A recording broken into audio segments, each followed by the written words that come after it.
నమస్తే, welcome to Leo. Unstoppable season 4 అయితే ఎటువంటి సినిమా ప్రమోషన్స్ లేకుండా వచ్చినటువంటి జంట అని చెప్పుకోవచ్చు. అయితే ఇది ఏ సినిమా జంట కూడా కాదు, మొత్తానికి ఎవరు వారు అందరికీ తెలిసిందే. నవీన్ పొలిశెట్టి, అదేవిధంగా శ్రీలీల. అయితే వీళ్ళిద్దరి ఆహా ఎపిసోడ్ ఎలా ఉంది ఏంటి అనే దానిపై మనతో పాటు సీనియర్ జర్నలిస్ట్ హేమసుందర్ గారు ఉన్నారు. వారిని తెలుసుకుందాం. సార్ నమస్తే. సార్, అన్స్టాపబుల్ సీజన్ 4 ఇప్పటిదాకా కొన్ని సినిమా ప్రమోషన్స్ అనుకోవచ్చు, ఇలాగ కొన్ని ఎపిసోడ్స్ అయితే కొనసాగాయి. కానీ ఎటువంటి సినిమా ప్రమోషన్స్కి భాగంగా కాకుండా ఈ ఇద్దరు జంట వీళ్ళిద్దరే వచ్చారు. మొత్తానికి ఈ జంట ఎవరైతే ఉన్నారో నవీన్ పొలిశెట్టి, అదేవిధంగా శ్రీలీల, వీళ్ళిద్దరిని ఎలా చూడాలి, మొత్తానికి ఎపిసోడ్ ఎలా అనిపించింది అంటే ఏం చెప్తారు? అంతా సరదాగా సాగింది. బాలయ్య బాబు కుర్రాడు అయిపోతాడు, పెద్దవాళ్ళకి అయితే పెద్దవాళ్ళుగానే ఉంటాడు. ఆయన ఆ పెద్దరికి వచ్చేస్తుంది.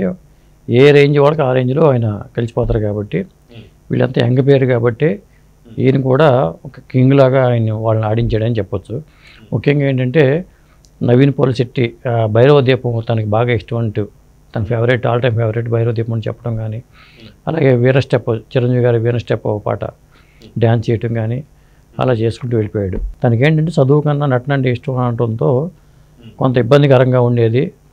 బయట ఎక్కడికి వెళ్ళినా మీ వాడు ఏం చేస్తున్నాడు, ఈ వాడు ఏం చేస్తున్నాడు అని అడగడంతో సినిమా సీతమ్మ వాకిట్లు చిరుమల చెట్లు లాగానే ఇలా అడగడంతో ఫంక్షన్లు కూడా తీసుకెళ్ళటం మా వాళ్ళు వెళ్ళడం కూడా మానేశారు నా వాళ్ళు అని చెప్పి అతను చెప్పడం కానీ ఇలాంటి సరదా సంఘటనలన్నీ జరిగినాయండి. అయితే మామూలుగా చూసుకుంటే మనకి నవీన్ పొలిశెట్టి స్టాండింగ్ కామెడీతో కానీ ఇవన్నీ చూస్తున్నాం. అదేవిధంగా బాలీవుడ్లో కూడా తన మార్క్ అనేది మనం చూస్తూ వస్తున్నాం. మొత్తానికి నవీన్ పొలిశెట్టి జాతిరత్నాల తర్వాత చాలా కాలం తర్వాత మనం చూసుకోవచ్చు. జాతిరత్నాల తర్వాత మళ్ళీ ఏదైతే ఇంకొక సినిమా అనుష్క గారితో వచ్చిన తర్వాత మళ్ళీ ఇంకొక సినిమా అయితే రిలీజ్ కాలేదు. మొత్తానికి కొత్త సినిమాల అప్డేట్స్ ఏమైనా చెప్పాడా లేదా అంటే ఏం చెప్తారు? కొత్త సినిమాల అప్డేట్స్ కాదు కానీ ఇప్పుడు రాజమౌళి గారి సినిమాలోనూ సందీప్ రెడ్డి వంగ సినిమాల్లో ఛాన్స్ ప్రస్తావన బాలయ్య బాబు అడిగితే ఆయన ఏం చెప్పారంటే రాజమౌళి గారి సినిమా పూర్తి అవ్వడానికి చాలా టైం పడుతుంది కాబట్టి సందీప్ రెడ్డి గారి సినిమా 2 ఏళ్లలో పూర్తి అయిపోతుంది కాబట్టి ఫస్ట్ సందీప్ రెడ్డి గారి సినిమాని చేస్తాను అని చెప్పడం, ఆ తర్వాత రాజమౌళి సినిమా చేస్తాను ఆయన చెప్పడం జరిగింది. అదే మరి బాలయ్య బాబు విషయానికి వచ్చరికి ఆయన కూడా తనదైన బాగానే చెప్పాడు.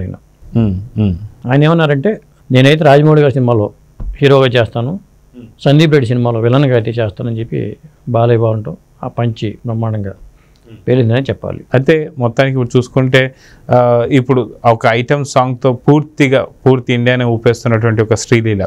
సో శ్రీలీల ఏం మాట్లాడారు ఏంటి అంటే ఏం చెప్తారు? ఇక్కడ శ్రీలీల మాట్లాడిన మాటలో 2 రకాల అర్థాలు వస్తున్నాయి.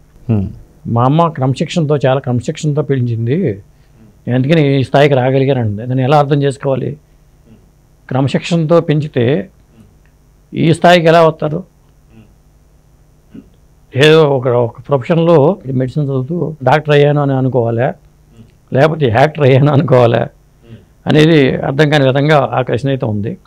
ఏదేమైనా వాళ్ళమ్మ క్రమశిక్షణతో పెంచిందట, చాలా స్ట్రిక్ట్గా ఉండేదట, కొంత ఇబ్బంది పడేదాన్ని. మా అమ్మ కఠినంగా ఉండటం వల్ల ఇబ్బంది పడేదాన్ని, చుట్టాలు వచ్చినా కానీ ఆవిడ చెప్పుకొచ్చింది.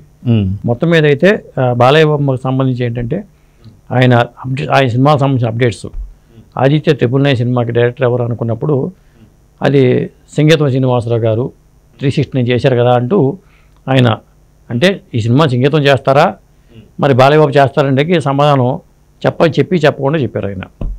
అదొక అంశం, హైలైట్ అంశం. అయితే శ్రీలీల వీణ వాయిస్తున్నటువంటి ఒక సీన్ ఎలా చూడాలంటారు? ఈయన వీణ స్టెప్ వేసాడు కాబట్టి పాత సినిమాల్లో వీణ పాటలు చాలా ఫేమస్.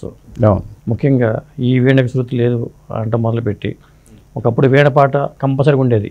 ముఖ్యంగా ఆత్రేయ గారు వీణ పాట అంటేనే ఆత్రేయ గారు, మరి మహాదేవన్ గారి సంగీతం, ఇలాంటి కాంబినేషన్తో వచ్చేవి.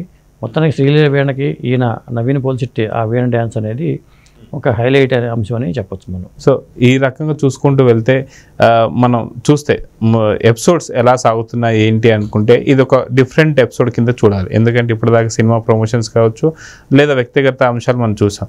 సో వీళ్ళిద్దరికి సంబంధించిన ఏదైనా ఎమోషన్ సంబంధించిన క్వశ్చన్స్ వచ్చాయా లేదంటే ఏం చెప్తారు? అంటే ఎమోషన్స్ అని కాదండి. ఆ తర్వాత మనం ప్రతి దాంట్లోనూ ఒక సెలబ్రిటీని మనం వాళ్ళకి సత్కరించడం అనేది చూసాం కాబట్టి ఈ దీంట్లో కూడా అలా జరిగింది. అలా కాకుండా ఇంకా సరదా అంశాలు అయితే చాలా ఉన్నాయి.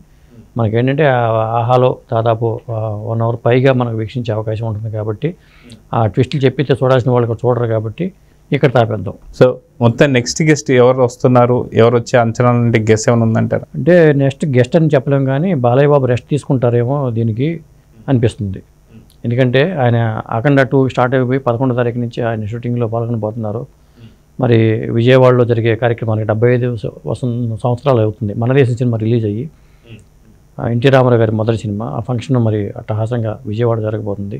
ఆ కార్యక్రమానికి బాలయ్య బాబు గారు రావట్లేదనే సమాచారం ఉంది. మరి లేకపోతే ఆఖరి నిమిషంలో దాన్ని రద్దు చేసుకుని వస్తారా తెలియదు. కానీ మొత్తానికి ఏంటంటే ఆ అఖండ 2 కార్యక్రమాలు ఆయన బిజీగా ఉన్నారు కాబట్టి మనం చెప్పలేము కూడా అది. అదండి. సో చూద్దాం సార్, ఒకవేళ ఒక నెక్స్ట్ వీక్ ఉంటే ఎవరు గెస్ట్ వస్తారో చూద్దాం మరి. నమస్తే. నమస్తే. Please subscribe to Leo News for more videos.